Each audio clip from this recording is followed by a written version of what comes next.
What's up? I'm Dan Fredenberg, and this is another Chance Encounter. Hey, what's up? I'm Dan Fredenberg. I'm a commercial real estate guy. I'm from the internet.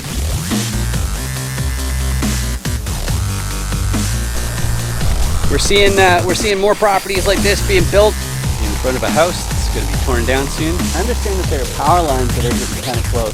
What's up again? This is Dan I'm Fredenberg. joined today And that with there Zoom is a user, commercial and it's real estate building. Joseph Jackson. How you doing today, Joseph? I'm doing good. Thanks, Dan.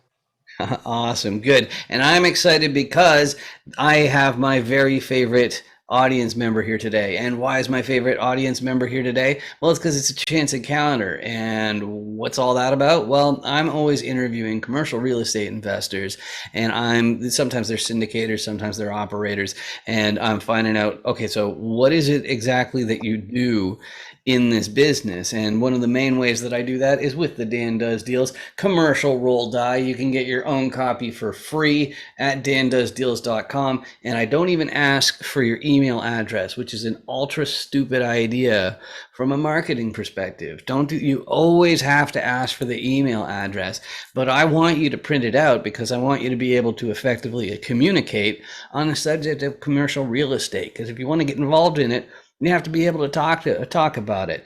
But before we get too excited about that, Joseph, do you want to introduce yourself a little bit to the audience? Yeah, thank you. My name is Joseph Jackson. I'm a 21-year Marine. I'm about to retire next year, matter of fact. Then from there, I've just started the journey of real estate and real estate investing. And yeah, I'm excited. I'm excited to get going in it. Awesome. So the next segment, the first segment that I have, if I hit this and then I hit that, boom, there it is. I go through the 5 distinct motivations first in this show because sometimes we have people who are brand new to this, and they may know why they're getting into this, but they might not be totally clear on what they're going to be doing. So it's a nice warm up. So the first reason why a lot of people get into commercial real estate investment, or are making their next acquisition at least, is the first one is preserving their purchasing power.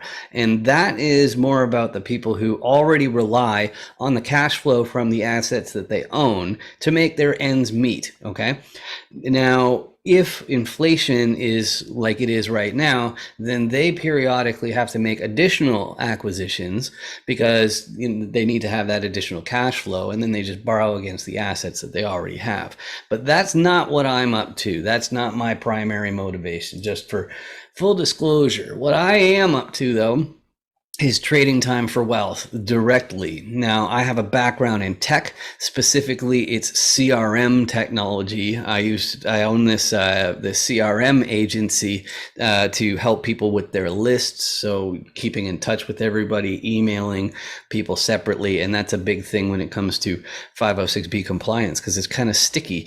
But what hit me from doing the tech and building these funnels for these different 7-figure businesses online was, well, if you're getting paid in salary or wages, you are paying way more tax than anybody else. So I started to think, how do I pivot? How do I accumulate that equity, that capital in the form of equity, instead of paying half of what I make elsewhere? So that's what I'm up to. But the next one is the most frequently chosen one, really, as far as I think people's secret reasons.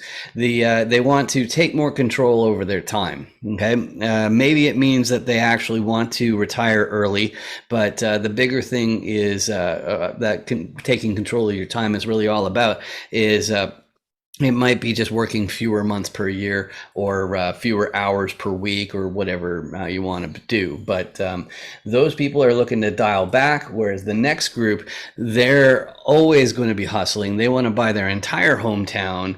They're just that level of ambitious. They want their great grandchildren to never have a day job. So they're going to hustle into their 90s. That's fantastic. But the last group, I like to say that they want to save the world, but more specific than that, These are the people who have picked a sector of society, or perhaps it's for animals or the environment, or they want to send people to space.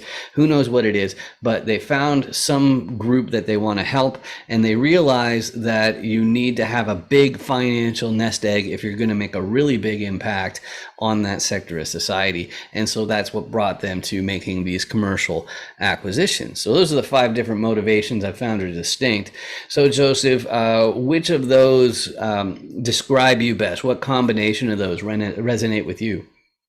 Yeah, so I would say that I have the ambition of wanting to buy my whole hometown for the purpose of taking control of my time. I missed out on a lot of stuff with deployments and stuff like that over the years. I want to be closer to my family. I want to be, I want to be more involved in everyday life. I want that. I don't want to miss any moments of the special moments anymore. Also, helping other people. That's the reason I chose the mobile home park sector because I grew up in a mobile home park. I lived in one my whole life up until joining the Marine Corps. What I want to do is be able to provide a clean, safe community that people can be proud of to say that they're a part of. And there's other mobile home park owner operators that I've saw. They do all kinds of wonderful things from after school tutoring to school supplies and just having and building that community setting. And that's really what I want to strive for. That's excellent. It's very, very inspiring too. So I got my next question here though, which is the risk assessment, the tolerance for risk one. This is a brand new one. And I know I prepped you a little bit before this, but can you please fill in this blank? There are many popular investment asset classes, but I think blank is too risky. Investing in Pokemon cards would be too risky at this time. Yep. I completely agree with that. I like to say that one, especially because it's an appreciation move. So while you have it, you're not making any money off of it, right? And so you also have to beat the spread as well. So that's really awesome. So the next question I have to do is, or I have to ask, it has to do with the role. And this one, like most of this, is for you in the audience because I want to make sure that you understand how a deal works and how my guest fits in it. And the bonus points are for learning the vocabulary to effectively communicate on the topic of commercial real estate. So first, we're going to talk about repositioners. They're looking at a bunch of different properties because they are the acquisitions people, okay? And I got this paperwork here. What are they doing with all this paperwork? Is it magic? No, it's not. It's scarier than that. It's math, and they call that underwriting. What they're up to is they're doing the math because first of all, they're talking to sellers because they're the people doing the acquisitions, and they need to figure out, first of all, is this property even making the amount of money that this seller says it is? And then the reason why they called repositioners on the Dan Does Deals commercial roll die is because they're also thinking, how can I change this business to find more upside? Okay, that's what they're really up to. They're picking up properties because it's no secret that real estate's worth a lot of money. So how do you compare these? Well, you figure out what else can I do to change the property to end up making more money. So the first way that's not so obvious perhaps is having more advantageous lending. If you can get better lending than the other guy, then you've got better margin, right? But let's assume that's off the table. The first piece that the repositioner is going to go for is reducing expenses in operations by stopping those Benjamins from going down the toilet. But of course, there's more than just unclogging toilets and collecting rents and mowing lawns and taking out the trash. There's also a marketing piece, which is one thing that is one of my fortes that I'm contributing. It's to make sure that the vacancy rates are low, but there's also automation that I can contribute on a GP team. So, but that's the thing about operations is it's probably not going to be enough upside for the repositioner to make a lot of extra margin on it. So they end up getting the contractor team to make the units nicer. And then that way they can charge more in rent, and that's straight upside. But many repositioners, they don't live nearby. They're not able to actually oversee all of the construction, all the value add that the contractors are doing. So the repositioners, especially if they're from the internet like me, they need a local. They need somebody who can be there in an hour or two, and that's not going to be me, because I'm going to like even if I have to be there, I'm going to be still dealing with the airport in 2 hours. So you need somebody who can be there quickly. Now, if you lined up all of those people next to each other and you ask the tenants, "Hey, who are all those people?" and they'd probably say, "Oh, those are the owners." But the financiers are also the owners, and the reality is, if you're looking at all these different properties, the repositioner has to turn around to the banks and the fund managers and all that sort of, those financiers are people who only deal with money and paper, right? So they need to turn around to the financier and say, "Hey, I'm looking at this awesome property, like it's like 150 or 350 units, whatever it is, and it's only tens of millions of dollars. So you have like tens of millions of dollars that you want to lend me?" is what the repositioner will say. And what the financier will say is like, "Okay, so here's the team, here's the deal, okay, but who's your KP?" And then you'll be like, "What?" But because, well, okay, in some coaching programs, they kind of gloss over that whole KP bit. But to be eligible for the loan, somebody in these commercial loans has to already own a similar asset. Okay. Even if your name is Elon Musk, somebody has to already own a similar asset, or you're not going to be eligible for the loan. And on top of that, you're also going to need a certain amount of liquidity. And then of the GP team, you also have to have a balance sheet of at least the amount of the loan. But if you have all those pieces, you got yourself a commercial real estate deal. So, Joseph, like I don't know how far you are into this process there, but where do you see some core competencies and overlap? You being a Marine, you guys tend to be pretty good with organization and systemization. So there's an operations piece there, but you might be doing more acquisition. So, where do you see yourself contributing in your next deal? Yeah, so currently I'm boots on the ground in the local area, and within the southwest corner of Georgia to the southeast corner of Alabama. I like the acquisitions piece of it. I like to talk to people. I like to get to know people. I like to find the deals, and then also be able to run them from the ground. Where I am right now is I have people that help me in the other areas, like you were saying, marketing and everything like that, because I'm more hands-on and here on the ground doing my thing here. Beautiful, beautiful. So then my next question has to do with what's the apple of your eye or whatever. And when commercial investors are talking to each other and say, "Hey, what's your buy box?" or "What's your ideal property? What are you looking for?" They're really talking about three things. They're really looking to know three things. The first one's going to be the geography. You saw that Joseph already hit that one. That's the good stuff, right? So you need to know what state. Sometimes you need to know what county. Sometimes you need to know what neighborhood. Okay. But that geography, super important. Next one's going to be the size of the deal. Okay. So we're talking about mobile home parks. And so with mobile home parks, it's the same as multifamily and self-storage and office and retail, which is, it has to do with unit count. But of course, if you're talking industrial or warehousing, then it's square footage. And of course, there's square footage has a play in retail as well, I should say, but blah, blah, blah, blah, blah. You are going to need to know that unit count, because, like with multifamily, if you're looking for 5 units, you're probably not looking for 500.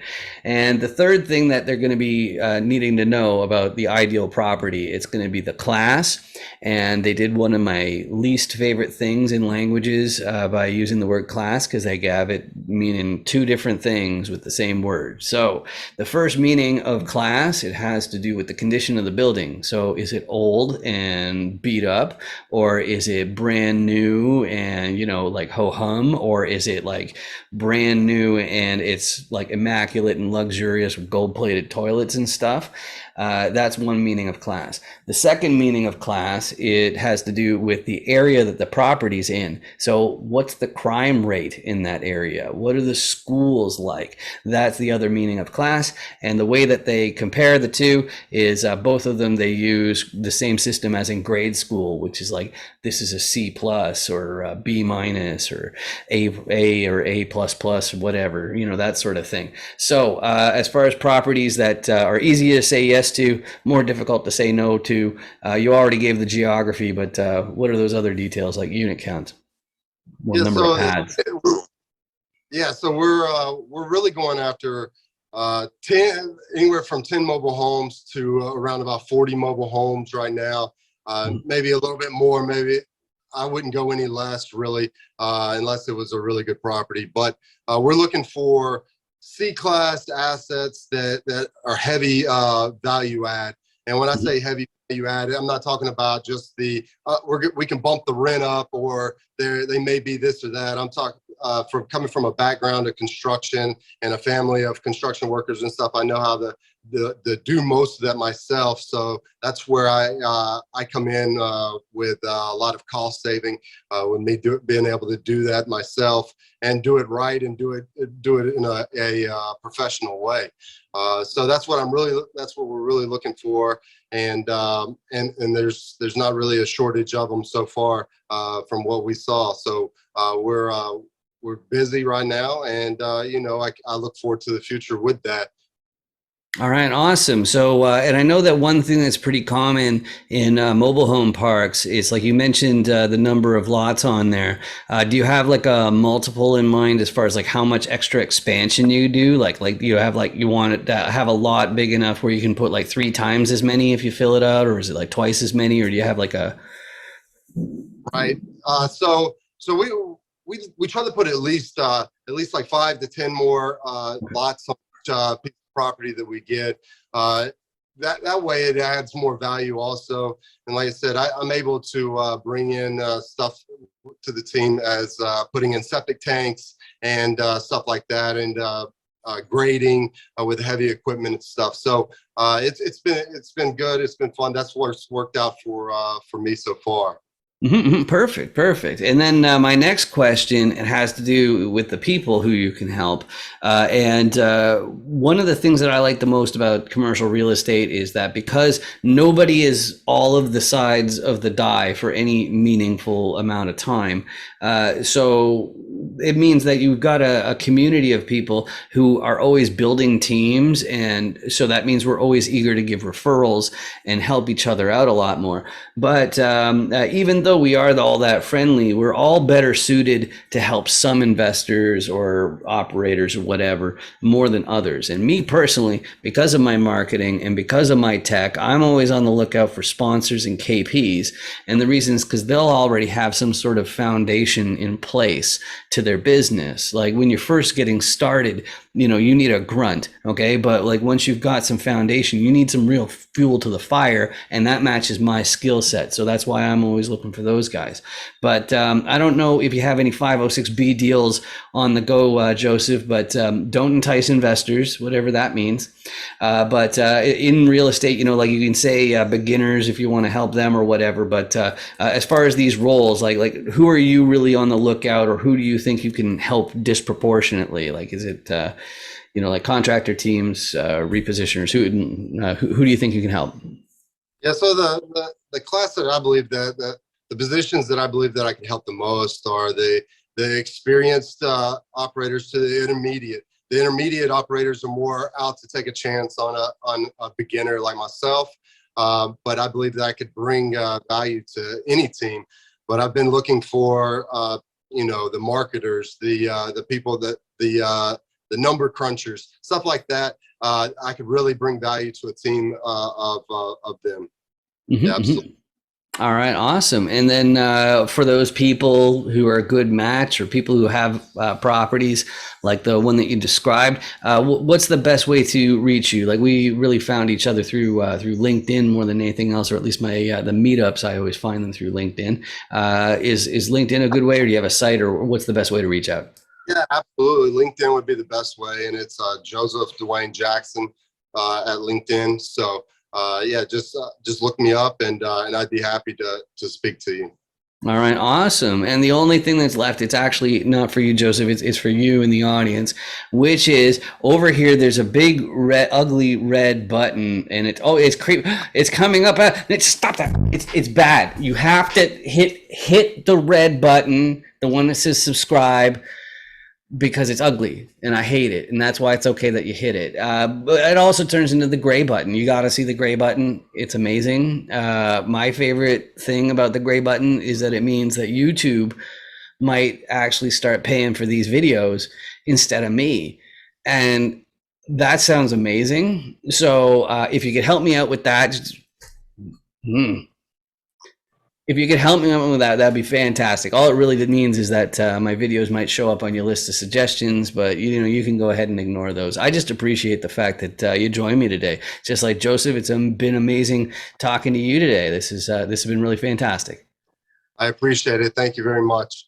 Awesome. Make sure you 506B me. Any syndicators, make sure you 506B me. Hi. Oh, hey, yeah, here's my code. You got your QR code scanner? Okay, yeah, oh yeah, just hold it right in the square there. Okay, cool. And now you hit open in browser. Okay. Okay, are you already logged into 506BME? Yes. Yeah, okay, cool. Yeah, so there's my video. So now I'm already on your watch list. So when you get back to your hotel, you can find out what my core competencies are and my level of sophistication. Sound good? Yeah. I love your hat. Real estate's a scam. That's really funny. Yeah. Nice meeting you. You too. 506B me, everybody.